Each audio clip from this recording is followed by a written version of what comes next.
kind of hog up those opportunities to a great extent. I'll talk a little bit about our community and some of our statistics that are updated just for this year. So for the incoming class that's just gotten settled on campus and just finished orientation within the last day or two, they are 22% international, with the Vietnamese population being the third largest group of international students on campus.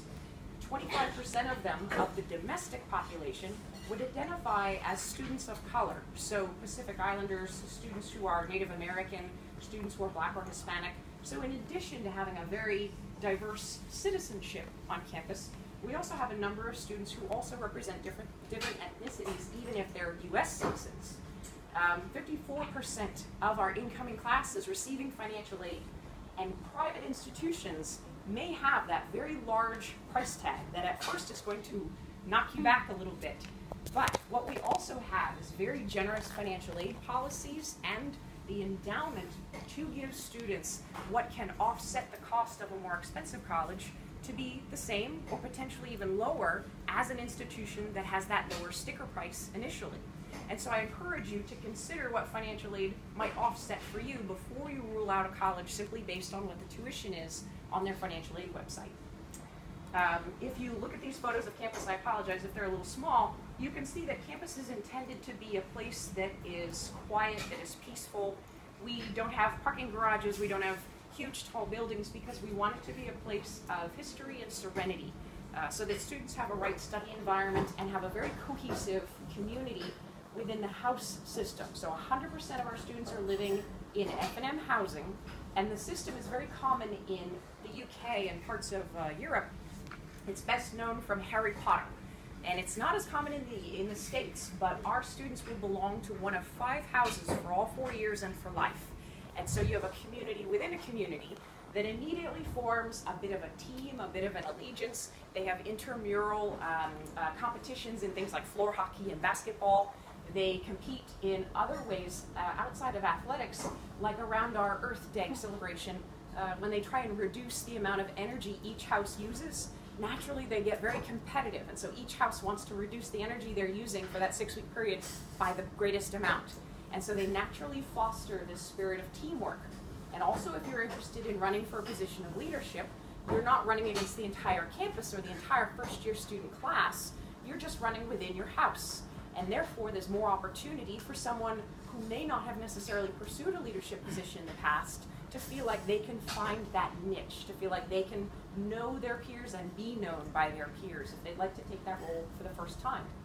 We have a number of students coming into leadership from the international population.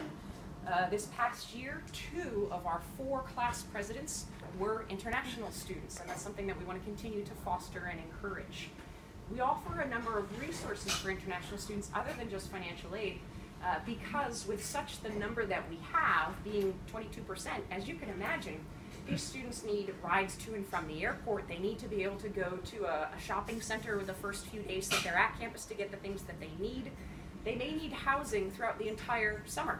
And those are the kinds of things that we offer, because such a segment of the population is coming to the United States possibly for the first time. They often don't have a car, and they often don't have a parent or a guardian living within a drivable area, naturally, maybe not even any relative. And so F&M is able to offer things like housing for 365 if students prefer to stay on campus for personal or economic reasons, if they'd like to study or work over the summer. If they would like to have a host family with professors over something like a holiday or Thanksgiving.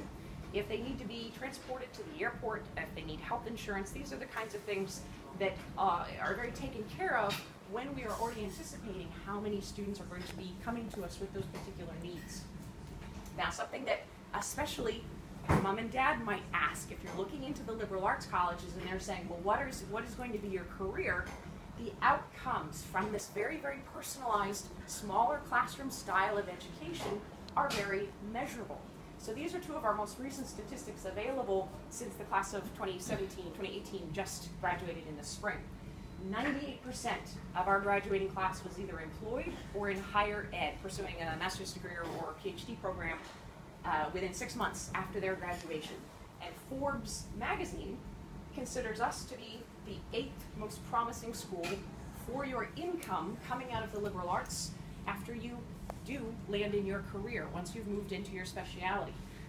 We have a 92% acceptance rate for students that want to go to law school, getting into law school. And we have 8 students in just this one graduating class that have landed Pickering, Fulbright, and very, very prestigious, difficult to attain Mitchell scholarships and fellowships out of the class of 2018.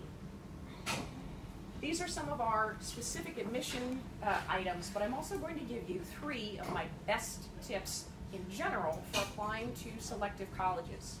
Specific to F&M, we're test optional for international students. We have been for a while. It's very important to us to treat international students in as similar a way as we possibly can to domestic students, financial aid and admission policies included. So if you have been taught in English, regardless of your first language, for at least 2 years, you don't have to send the TOEFL or the IELTS. You can also apply without the SAT or the ACT, regardless of what your first language or your language of your institution, your high school is. We'll waive the application fee for anyone who has their portion of the Common App, not including their teacher recommendations necessarily, by December 1st. And we do offer 100% of demonstrated need met for every student. What this means is that when you fill out the financial aid form, like the CSS profile or the free version that we offer, you'll know before you even have your admission decision what your financial aid package would be if you're admitted. Because when an institution meets 100% of demonstrated need, that means that they will meet that number that's on the CSS profile if you're admitted. It's as simple as that. We do offer optional Skype interviews starting October 15th, and I strongly encourage students to volunteer for that. It is optional, but it does show your interest in the college, and every single student who asks for an interview will be given one. They allow us to see the parts of your personality and your interests that aren't necessarily represented on paper and on a transcript. Now, as I said, I'll give you 3 of my best ideas for how to stand out in a selective college admission process. 1 is to do something, at least one thing, that is optional. If a college has an optional supplement, an optional interview, optional alumni meetings or gatherings, something like this, sign up for it. If you're very interested in a college, especially if they're smaller, especially if they're fairly selective, they are going to be aware of the engagement that you've had previously.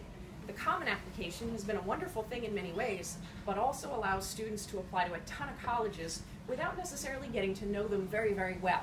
And so that tells us when you engage with us or email or do an interview that you are interested and you are invested. Second tip, this kind of resource is so helpful for students that have access to it, and not everyone does. I will say that sometimes when colleges change their policies, sometimes the books like the Fisk Guide or U.S. News and World Reports won't be updated right away on what those changes are. And so for some of the most important things that you need to follow up with on your application, like a deadline, a financial aid policy, required or optional portions as they are changing from year to year, can change without you being aware. And so if you have a book that's even a year or 2 old, it can be an excellent reference on the achievements of graduates, the housing availability, what a city is like, if a school is prestigious and known. But they may have 1 or 2 facts that have changed that aren't updated in some of those guides yet. The college website is going to be the best first authority for you. My third best piece of advice for applying to colleges: apply to at least 1 school, minimum 1, that you didn't know about before you started the college process. If I put up a list of the top 50 liberal arts colleges in the United States, I guarantee that everyone in the room would see the name of an institution that they had never heard of and couldn't name where in the United States it was. But those top 50 schools, every one of them is going to offer resources, a brilliant education, a tremendous boost towards a successful career, but they only just aren't known to you yet.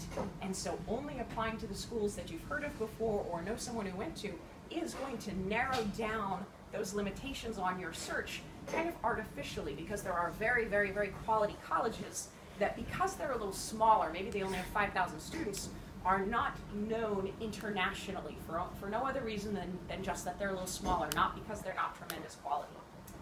I did create one visualization of the way that any of our schools, in a general sense, is going to holistically evaluate applications.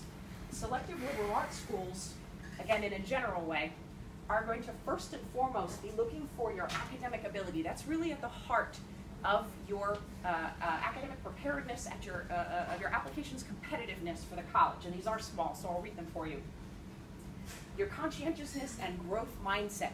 Who you're going to be in a community is really important to colleges that are smaller, because if you only have an incoming class of 600 or 700 students, knowing that someone is going to be an engaged and thoughtful member of your community becomes so much more important than if you had 3,000 or 4,000 incoming first-year students. Your intrinsic motivation, the way that you are going to conduct yourself on campus, even when you have a great mentor and great advising academically, still has to be self-driven. You have to be someone who wants to study abroad, who wants to go do research, who wants to take advantage of all those things about the college that attracted you in the first place. Interpersonal skills and leadership, also one of the skills, and we're kind of moving out here on the level to which the schools will look into this. This is a fairly middle one, as not every student has to be a very, very traditional type A leader, but being good with other people, engaging with your community in the way that you choose to, is going to be something that comes through in your activities, your leadership, and your recommendations, because participating in class, starting your own club, joining some of the community activities is something that we're going to want to see students willing to engage in. Having an intercultural competence and cultural awareness. You, being an international student, have something that we would call an intrinsic cultural capital. You have value to a college just because you're you, because you're not a U.S. citizen, and you bring a different perspective, a different academic background, a different social background to the campus just by moving there, just by joining. And so knowing that you bring this different value to campus is something that colleges are looking at you for. So as much as you want to find a college home, we are also here recruiting and funding and making every effort to find those students that we want to bring right back as well. Having resilience and self-advocacy. We do recognize that you're far from home, maybe for the first time, maybe without a guardian, maybe without a vehicle, and you're going to need to be someone who can problem solve, who can seek out resources as you need them, and act as your own advocate when you need to so that you can be successful even in a challenging environment. Also, social responsibility. So for many students, this would be synonymous with doing community service or doing positive acts for your immediate community and your larger community, which could be your college, your house, or even your city or town, because many of the colleges that you're looking at are not going to be an isolated bubble within their college or college town or their small city. They're going to be very interspersed, very engaged with doing service and working with people your own age, peers, but also others throughout the community as you go through. I will put up one last slide, as I see many of you guys are being diligent about saving information. This is how you can get in touch with any one of us with our college name here adjacent, and that'll allow you to follow up if you have questions, if you'd like to ask how to schedule something like a Skype interview, or to ask questions of a current student like Kaylani was describing. And I think now, because we do have just a few minutes left, each of us has brought a number of materials like hard copy brochures, contact information. We'll separate around the room at different tables and give you the chance to come up to each of us and ask questions about your specific interests, a specific major, your concerns if you are moving in on campus, you're wondering about the community or the US, or you just like to collect information. Thank you guys for attending. I'll leave this up if you want to take your photos, and we'll spread out with our info.